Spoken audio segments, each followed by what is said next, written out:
తెలంగాణ ప్రజలకు వాతావరణ శాఖ హెచ్చరికలు జారీ చేసింది. రాష్ట్రంలోని పలు జిల్లాల్లో 4 రోజుల పాటు భారీ వర్షాలు కురుస్తాయని వాతావరణ శాఖ తెలిపింది. అయితే ఈ నేపథ్యంలో నైరుతి రుతుపవనాల విస్తరణకు తోడు ద్రోణి ప్రభావంతో రాష్ట్ర వ్యాప్తంగా 4 రోజుల పాటు మోస్తరు వర్షాలు కురుస్తాయని ఐఎండీ వెల్లడించింది. దీంతో తెలంగాణలోని పలు జిల్లాల్లోని ప్రజలకు రెయిన్ అలర్ట్ జారీ చేసింది. నేడు నిర్మల్, నిజామాబాద్, వికారాబాద్, సంగారెడ్డి, మెదక్, కామారెడ్డి, మహబూబ్ నగర్, నాగర్ కర్నూలు జిల్లాల్లో భారీ వర్షాలు కురుస్తాయని పేర్కొంది. రేపు జనగామ, సిద్దిపేట, మెదక్, కామారెడ్డి జిల్లాల్లో భారీ నుంచి అతి భారీ వర్షాలు కురిసే అవకాశాలున్నాయని తెలిపింది. మంగళ, బుధవారాల్లోనూ ఈ జిల్లాలతో పాటు మరికొన్ని జిల్లాల్లో భారీ వర్షాలు కురుస్తాయని వెల్లడించింది.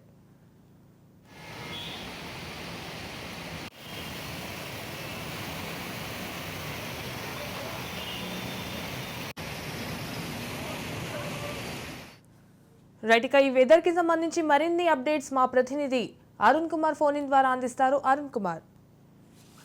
సంజన, ఏదైతే తెలంగాణ రాష్ట్ర వ్యాప్తంగా కూడా 4 రోజుల పాటు కూడా భారీ వర్షాలు కురిసే అవకాశం ఉన్నట్టు కూడా వాతావరణ శాఖ వెల్లడించింది. ఈ నేపథ్యంలోనే మొత్తం కూడా పలు జిల్లాలకు సంబంధించి కూడా ఇప్పటికీ కూడా అధికారులు అయితే అలర్ట్ అయింది. దీని నేపథ్యంలోనే భారీగా కూడా అతి నుంచి భారీ వర్షాలు కురే అవకాశం ఉన్నట్టు కూడా వాతావరణ శాఖ వెల్లడించి ఈ నేపథ్యంలో నిర్మల్ జిల్లాతో తెలంగాణకు సంబంధించి కూడా ఉమ్మడి ఆదిలాబాద్ జిల్లాకు సంబంధించి కూడా నిర్మల్ జిల్లా, నిజామాబాద్ జిల్లా, వికారాబాద్, సంగారెడ్డితో పాటు మరికొన్ని జిల్లాలో ఇటు మంచిర్యాల కావచ్చు, ఆసిఫాబాద్ జిల్లాలో కూడా ఇప్పటికీ కూడా అధికారులు అయితే అలర్ట్ అయిన. ముఖ్యంగా కూడా 4 రోజుల పాటు ఈ వర్షాలు కురిసే అవకాశం ఉన్న నేపథ్యంలో కూడా రాష్ట్ర ప్రభుత్వం కూడా ఏదైతే అధికారులను అలర్ట్ చేయడం జరిగింది. ఈ నేపథ్యంలోని అధికారులు కూడా పూర్తి స్థాయిలో ఎక్కడైతే స్లమ్ ఏరియాస్ ఉన్నాయో ఆ స్లమ్ ఏరియాలకు సంబంధించి కూడా ఇప్పటికే కూడా ఏదైతే వాళ్ళందరికీ కూడా జాగ్రత్తలు చెప్పడం జరిగింది. ముఖ్యంగా కూడా భారీ వర్షాలు వస్తాయి, ఇట్లా ఫ్లడ్స్ వస్తే ఎటువంటి జాగ్రత్తలు తీసుకోవాలి, వాళ్ళని ఎక్కడికి షిఫ్ట్ చేయాలనే దాని మీద కూడా అధికారులు అయితే అన్ని ఏర్పాట్లు చేసినటువంటి పరిస్థితి. ముఖ్యంగా కూడా ఏదైతే 4 రోజుల పాటు వర్షాలు కురిసే అవకాశం ఉన్న నేపథ్యంలో కూడా జిల్లాకు సంబంధించి కూడా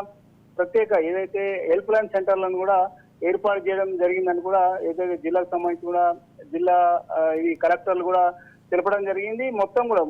మొత్తానికి కూడా జిల్లాలకు సంబంధించి కూడా తెలంగాణ రాష్ట్ర వ్యాప్తంగా కూడా ఈ వర్షాలు ఉన్న నేపథ్యంలో కూడా ఖచ్చితంగా కూడా అధికారులందరూ అలర్ట్ ఉండాలి. అదేవిధంగా కూడా ప్రజలు కూడా చాలా జాగ్రత్తలు తీసుకోవాలంటూ కూడా ఇప్పటికే కూడా సూచన చేసినటువంటి పరిస్థితి ఉన్నది. ఇక మళ్ళీ ఇప్పటికే కూడా గ్రీన్ అలర్ట్, ఏదైతే ఆరెంజ్ అలర్ట్ అయితే మొత్తం కూడా ఉమ్మడి ఆదిలాబాద్ జిల్లాకు సంబంధించి కూడా ఆదిలాబాద్ జిల్లా, నిర్మల్ కావచ్చు, కొన్ని జిల్లాలకు ఇటు నిజామాబాద్ కు సంబంధించి కూడా కామారెడ్డి, సంగారెడ్డికి సంబంధించిన జిల్లాలు కూడా ఆరెంజ్ అలర్ట్ అయితే ప్రకటించినటువంటి పరిస్థితి అయితే కొనసాగుతున్నటువంటి పరిస్థితి. ఏమైనప్పటికీ కూడా మొత్తం కూడా భారీ వర్షాలు పడితే కూడా ఎటువంటి జాగ్రత్తలు తీసుకోవాలి, ప్రజలకు ఎటువంటి ఇబ్బందులు తలెత్తకుండా కూడా ప్రభుత్వం అన్ని చర్యలు చేపడుతుంది. అందులో జిల్లా కలెక్టర్లు కూడా పూర్తి స్థాయిలో కూడా ఏదైతే ఇప్పటికే కూడా ఏదైతే అధికారులకు సంబంధించి కూడా అన్ని అధికారులకు కూడా ఆదేశాలు జారీ చేయడం జరిగింది. స్లమ్ ఏరియాలలో కూడా పూర్తి స్థాయిలో చర్యలు తీసుకొని ఎక్కడ కూడా ఇబ్బందులు తలెత్తకుండా చూడాలంటూ కూడా చెప్పడం జరిగింది. దాంతో పాటు ఇక్కడైతే స్లమ్ ఏరియాలకు సంబంధించినటువంటి పరిస్థితులు ఉన్నాయో అక్కడ వాళ్ళందరినీ ఎక్కడెక్కడికి షిఫ్ట్ చేయాలనే విషయంలో కూడా అధికారులకు ఇప్పటికీ కూడా అన్ని ఏర్పాట్లు చేసిన పరిస్థితి ఉమ్మడి ఆదిలాబాద్ జిల్లా వ్యాప్తంగా కూడా కొనసాగుతూ ఉన్నది. Sanjana. Right, thank you for the updates Arun. అటు ఏపీలోనూ రుతుపవనాలు మరింత బలపడటంతో 2 రోజులు వర్షాలు కురుస్తాయని వాతావరణ శాఖ హెచ్చరికలు జారీ చేసింది. ఈ క్రమంలో రైతులకు, మత్స్యకారులకు వాతావరణ శాఖ బిగ్ అలర్ట్ జారీ చేసింది. ఈ మేరకు పలు జిల్లాలకు ఐఎండీ అధికారులు ఎల్లో అలర్ట్ జారీ చేశారు. ఈ నెల 17 వరకు వర్షాలు కొనసాగుతాయని పేర్కొంది. అయితే నేడు మన్యం, అనకాపల్లి, ఏలూరు, బాపట్ల, పల్నాడు, ప్రకాశం, నెల్లూరు, నంద్యాల, కడప, అన్నమయ్య, చిత్తూరు, తిరుపతి జిల్లాల్లో మోస్తరు వర్షాలు పడతాయని అంచనా వేసింది. రేపు రాష్ట్ర వ్యాప్తంగా భారీ వర్షాలు కురిసే ఛాన్స్ ఉందని తెలిపింది. ఈ నేపథ్యంలో మత్స్యకారులు వేటకు వెళ్లొద్దని వాతావరణ అధికారులు సూచించారు.